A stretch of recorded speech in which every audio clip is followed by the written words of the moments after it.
Okay, for assignment 7, flat versus gradient color, the goal is for you to see the comparison between having shapes filled with one solid color versus a transition of color, which is a gradient. When you use a gradient, it can give the effect of dimension and depth, whereas a flat color, not so much. So when you look at assignment 7, it's asking you to find a detailed image and trace it. So right now I have all of these layers shut off. So just look at original. You should have an original layer that you can trace. Make a new blank layer above it, and you're using your pencil for this project. So your pencil is going to draw from your foreground color. You will work best with a dark color. Black is fine, but really you can use anything. But any colors you use for your line can distract from your fill color. So black really is the best color to choose, but again, I let you make that decision. Up in options, you can set the size. You don't need a really big, thick brush or pencil. I'm going to just go with a 3-pixel line. And you are going to trace. Now you can trace by hand with the pencil.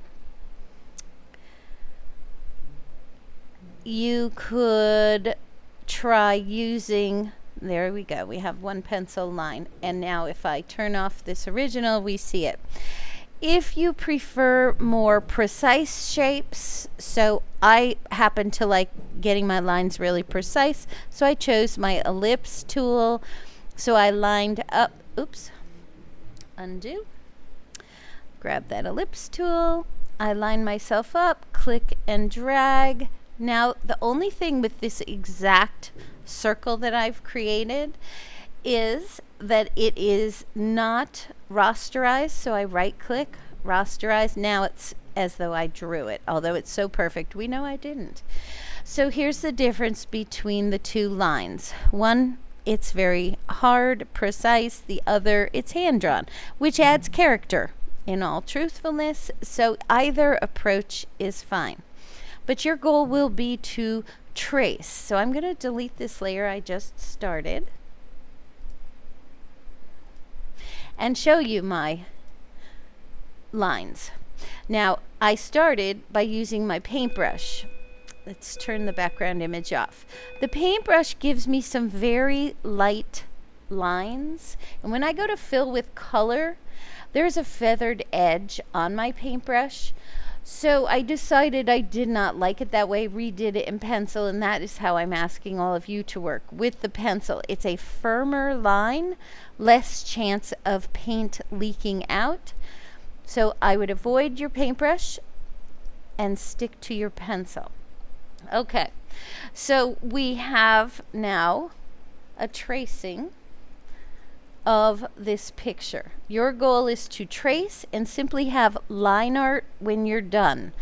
You will have your original, you will have your line art, and then you have to duplicate your line art 3 more times. You are going to fill the line art once with flat color, fill once with all gradient, and fill once with a combination of flat and gradient.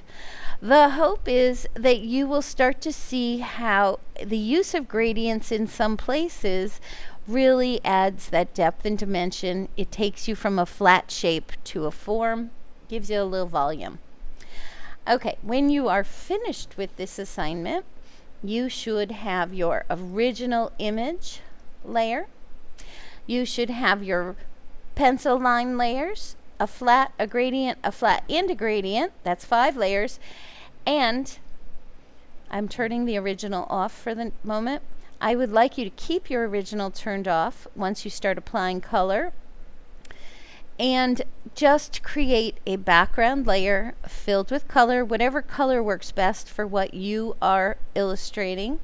So you should have 6 layers in your finished file. The original, your background color, your pencil lines, and your 3 color layers. Make sure you label all of your layers. Now, as a reminder from when we did color notes, I'm on my pencil layer. I'm going to duplicate it really quickly just to remind you. When you are on your flat layer, all you have to do is use your bucket, pick whatever color. So in this case, I'm doing grapes. Let's just pick a grapey color, and I'm clicking to fill. Very straightforward. But when I am doing my gradient layer, let's go to the gradient tool, and it's already got my grape color set, and I'll select the radial or circular gradient. If I simply click and drag, it fills everything. So don't forget, you want to use your magic wand to select your space, then get your gradient tool, click and drag. Look at that. Notice my highlight or lightest color is not direct in the center. That does flatten it a bit. If you offset your lighter color, it can help to pop it out a little, and it creates what looks like a light source. So right now my light source is the top left. So for each of my grapes, I would want to keep the light source in approximately the same space. It lends a little realism to the illustration, as though there is actually light shining in that space. But look at the difference between flat color and gradient color. Flat is literally simply flat, and gradient pops out. So you're exploring the use of flat color versus gradient. We have a flat, a gradient, and a combination.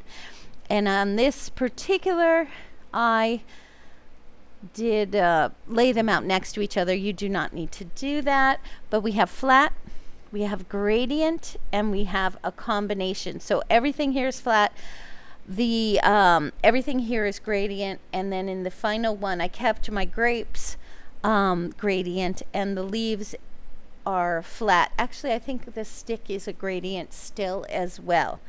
So you have line art you create. We're not using already created line art. And I do have one other student sample I can show you. I could not find the original, I don't know exactly where it was, but we have our flat turtle, gradient turtle, and combination. Notice the gradient is really subtle here. So when I showed you the gradient the first time in notes, if you will recall, I showed you, let's get that gradient. When you click and drag a short distance, it's really defined. When you click and drag a longer distance, it becomes much more subtle transition. So the legs and body of this turtle are very subtly transitioned, whereas each of these spaces is, of course, more, you see the highlight, it's more specific. In this case, they've kept the body all solid or flat. Flat versus gradient. Good luck.